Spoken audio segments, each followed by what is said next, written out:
you miss most that you wish you could just do again once this quarantine is over? What is that one thing that you just miss the most? Was that one thing your purpose? Was that one thing your faith in God? Was that one thing your ministry? If this quarantine hasn't taught you anything, let it teach you this. There is more purpose to your life than what you've been existing in. Today is about, why are you quarantined?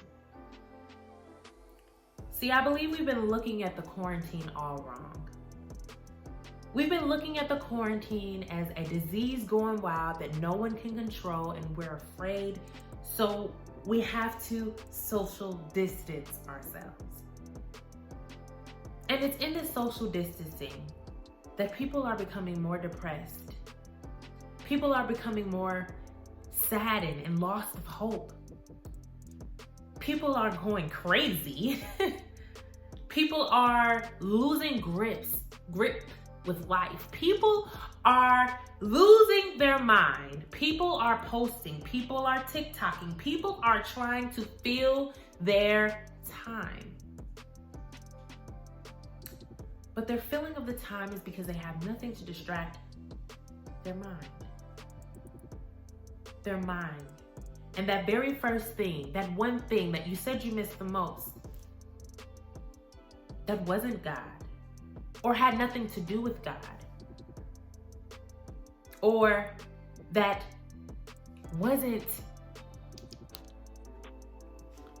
ministry and who you're meant to pour in and who you're assigned to. It wasn't fellowship that sharpens you. No, for a lot of us, it was kicking it. It was parties. It was outings. It was music. It was all these things. And when you die, what can that one thing do for you? That thing that you said that you wanted, that you missed so much, and you can't wait to get back to once you're done with the quarantine. What does it offer you?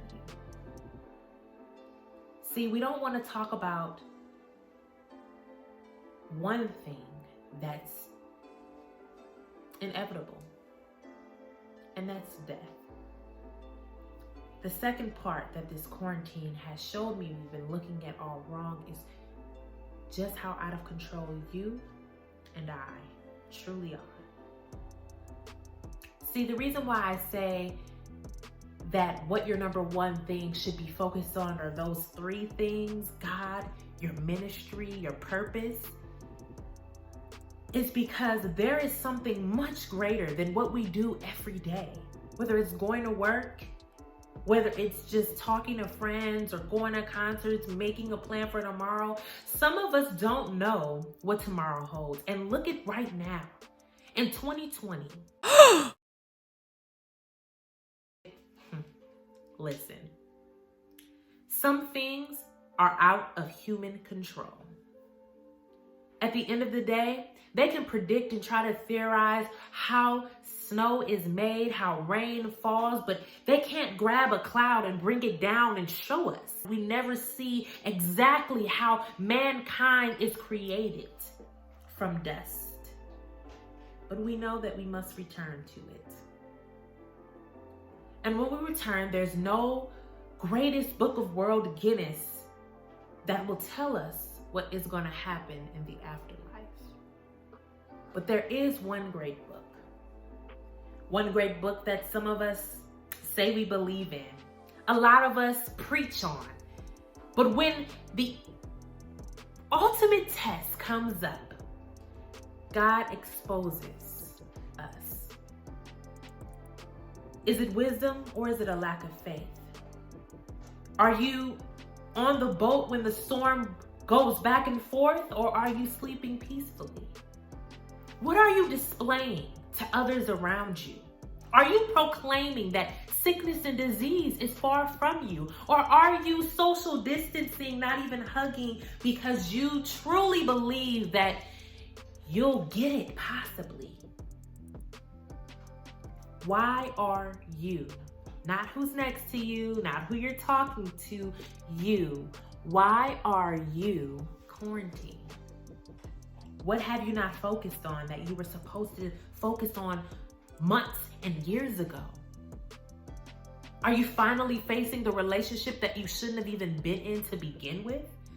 Are you finally facing the marriage that you haven't been putting your all in? Are you finally facing that person in the mirror that hasn't been healing and deciding that they're going to take their life back and stop merely existing? Are you finally facing the fact that maybe you're a fake Christian? Yeah, I'm going there today. Are we facing ourselves for real? Are we really getting deep down and saying, hey, I got some things that I got to deal with and I'm done being a hypocrite. I'm done wasting time, because we never know when it's the last hour or the last time that we'll get to speak a breath. Who have you saved? And I don't mean literally, I can name names, but who have you saved by speaking your testimony and pursuing your purpose and doing that thing that has been placed on your heart to do? Why are you quarantined? What is in front of you that needs to be behind you? Let me say that again. What is still in front of you that needs to be behind you? Who are you? Do you know? Do you know why you exist? How are you leading? Because if I had a shepherd who was afraid to hug us, to fellowship with us, to heal us, then why would I believe that there's a such thing? But because I've experienced healing, because I've experienced being in pain and reaching out or coming by him and the pain leaving, because I've seen him operate, because I see how he speaks, I have now stepped into a realm of God that I have peace that surpasses all understanding. I walk in the word, the living word.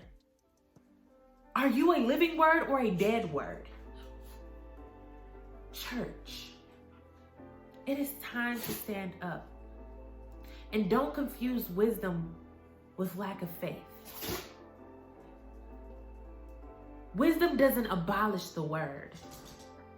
Wisdom is the word. So if the word tells you that you can get bit by a poisonous snake and be fine, what can Corona do to you?